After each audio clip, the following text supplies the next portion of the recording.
Médine. Cette ville, située dans l'ouest de l'Arabie Saoudite, marque la première étape du Hajj pour tous les pèlerins.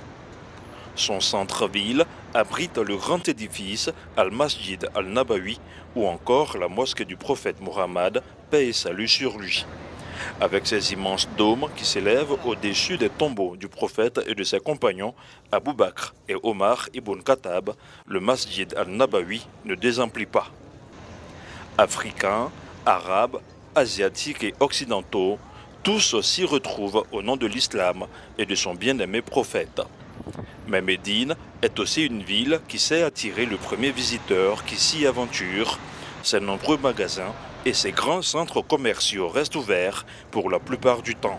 Bref, au risque de détourner le pèlerin de l'utile, Médine demeure agréable et sûre car la police saoudienne n'est jamais bien loin pour assurer la sécurité des biens et des personnes. Parmi les rites du Hajj figure la ziara ou encore la visite du prophète à la Raouda. Il s'agit pour le pèlerin musulman de se souvenir de celui à qui il s'adresse quotidiennement pendant ses 5 prières. Le prophète sallallahu alayhi wa sallam a dit que entre sa minbar où il faisait ses sermons et sa maison est un jardin du paradis. Celui qui prie là-bas, même des rakats, tout ce qu'il va demander à Dieu subhanahu wa ta'ala, c'est exaucé. Après avoir salué le prophète Muhammad et ses 2 khalifes, Abu Bakr et Omar ibn Khattab, les pèlerins se rendent à la Bakia, le cimetière où reposent 7000 compagnons du prophète.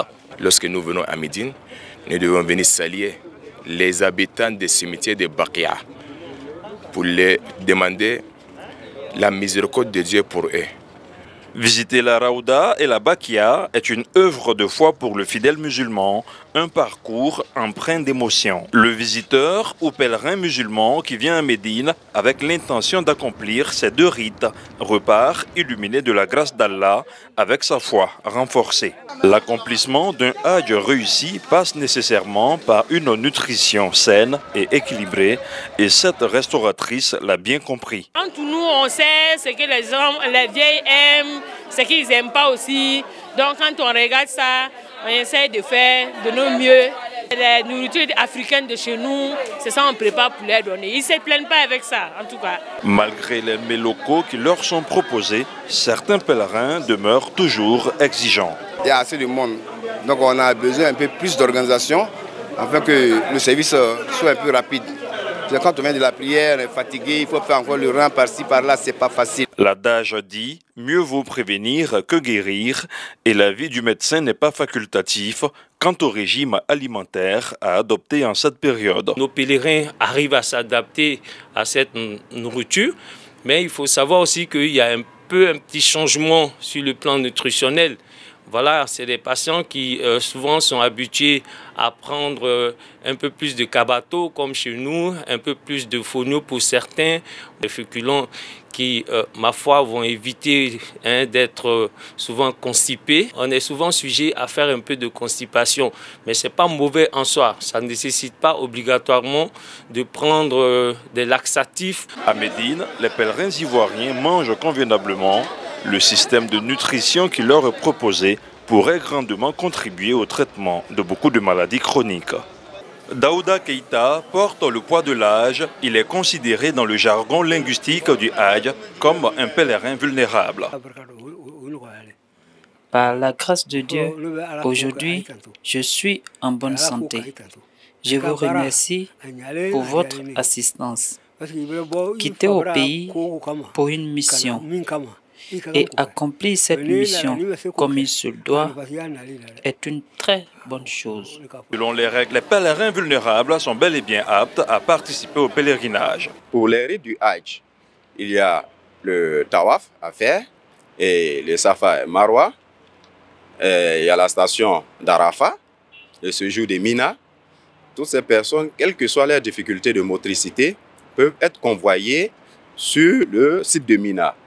C'est vrai, elles éprouvent des difficultés, mais l'islam a prévu des mesures pour pouvoir accompagner, pour pouvoir aider ces personnes-là à accomplir leur Hajj. Une hypothèse renforcée par le staff médical qui assure avoir longuement travaillé sur les différents cas de vulnérabilité, autorisant ceux qui sont présents à Médine à prendre part au pèlerinage. Pour ce qui est des vulnérables, c'est vrai qu'on les fait venir, mais ce n'est pas tous les vulnérables qui viennent. Il faut on puisse dire clairement les choses. Un vulnérable qui, ma foi, présente certaines grosses pathologies, c'est clair qu'on ne va pas systématiquement lui donner l'aptitude pour venir au Hajj. Maintenant, lorsque nous décidons de lui faire venir, c'est parce que quand même il remplit quelques conditions qui, ma foi, peuvent lui permettre de pouvoir faire son Hajj. Dans quelques jours, tous les pèlerins sans exception prendront le chemin de la Mecque. Même les plus vulnérables seront assistés à 100% par le service social du Hajj 2019. Dans l'agenda du consul général de Côte d'Ivoire en Arabie Saoudite, une visite aux 9000 pèlerins ivoiriens qui participeront au Hajj 2019. Cette visite ce soir pour constater de visu les conditions de vie de nos pèlerins qui sont arrivés et qui continuent d'arriver en Arabie Saoudite. Nous avons vu des pèlerins très contents, satisfaits des conditions d'hébergement, conditions de restauration, ce qui augure d'un bon accomplissement de leur rite religieux. La Côte d'Ivoire est citée en exemple par les autorités saoudiennes comme l'une des nations qui organise le mieux les sessions du Hajj et le consul de remercier le chef de l'État avant de donner des conseils aux pèlerins. Nous voulons rendre grâce à Dieu et en même temps adresser tous nos remerciements au chef de l'État, le président de la République, son Excellence Alassane Ouattara, qui a offert à ces pèlerins les conditions optimales pour l'accomplissement de leur Hajj. Nous avons invité nos parents à s'aligner sur les recommandations que les encadreurs religieux leur donneront, également à s'inscrire dans le cadre des lois du Royaume d'Arabie Saoudite. Et la température en ce moment à l'ombre est de 50 degrés. Nous leur avons demandé donc de ne pas oublier de s'hydrater, même lorsqu'ils n'ont pas soif. Tous les pèlerins, ou presque, sont déjà présents en terre médinoise. À partir de mercredi, ils prendront le départ vers la Mecque pour l'accomplissement du Hajj. Sous ces bâches dressées dans la cour de la grande mosquée de Touba, ville située dans la région du Bafing et dans le district du Ouroba, imams, prédicateurs, guides religieux, fidèles musulmans, élus et cadres de la région. Leur présence, prier pour la paix, la stabilité, la cohésion et l'entente entre les filles et fils du Bafing, mais aussi prier pour les populations vivant en Côte d'Ivoire.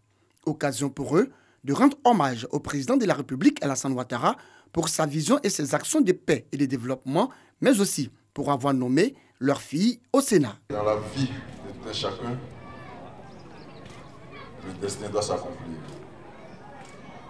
Notre maman a été la première vice-présidente de l'Assemblée nationale. Elle est partie avec le même fauteuil pour occuper le poste de première vice-présidente du Sénat. C'est des marques de confiance.